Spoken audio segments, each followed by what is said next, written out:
Every year 7,20,000-এরও বেশি মানুষ আত্মহত্যা করে, আর পুরুষের ক্ষেত্রে এই আত্মহত্যার হার সবচেয়ে বেশি। How can you describe a man in a single word? একজন পুরুষকে আপনি এক কথায় কীভাবে সংজ্ঞায়িত করবেন? Sacrifice, strong, honest, calmness, freedom, Definitely it should be responsibility.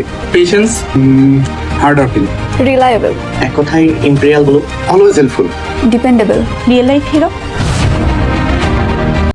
একজন পুরুষ ভাই, একজন পুরুষ ছেলে, বাবা, স্বামী, এতগুলো দায়িত্ব পালন করেন যে এত সব দায়িত্ব পালন করে তিনি যেন ভুলে যান যে তিনি আলাদা একজন সত্তা। ক্যালেন্ডারে এই 19 নভেম্বর এলেই দৃশ্যটা যেন কেমন উল্টো হয়ে যায়। পুরুষ দিবস এত মলিন কেন? কেউ কি জানেই না, নাকি সামাজিক দৃষ্টিভঙ্গির গভীর পক্ষপাত? সমাজে পুরুষদের নিয়ে একটা প্রচলিত ধারণা আছে, তারা নাকি সবসময় শক্ত, দৃঢ় ও অনুভূতি পরিচালনার দক্ষ।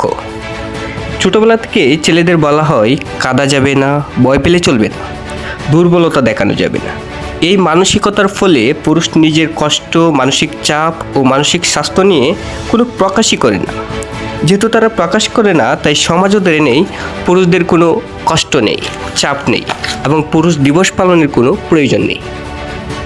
আরেকটি বড় কারণ হলো দৃষ্টিভঙ্গিগত অসভ্যতা। পুরুষদের সমস্যাগুলোকে অনেকে বাস্তব সমস্যা হিসেবে মানতে চান না। অনেকের ধারণা পুরুষ ফ্রিল্যান্স, তাই ওদের আলাদা কোনো দিবসের প্রয়োজন নেই। অথচ বাস্তবে কর্মজীবনের চাপ, আত্মহত্যার হার, পরিবারের দায়িত্ব পালনের ক্ষেত্রে পুরুষের বেশি সংকটে থাকে। কোনো প্রতিষ্ঠান কিংবা কোনো সাইটেই তেমন কোনো পুরুষ দিবস নিয়ে আয়োজন নেই। আসলে যেদিকে আলো নেই সেদিকে উচ্ছ্বাসও কম। আর এগুলো কোনো কিছুই না। পুরুষদের দায়িত্ব, ক্লান্তি, অবদান বোঝা শুরু করবে যেদিন থেকে, সেদিনই পুরুষ দিবস হয়ে উঠবে উজ্জ্বল।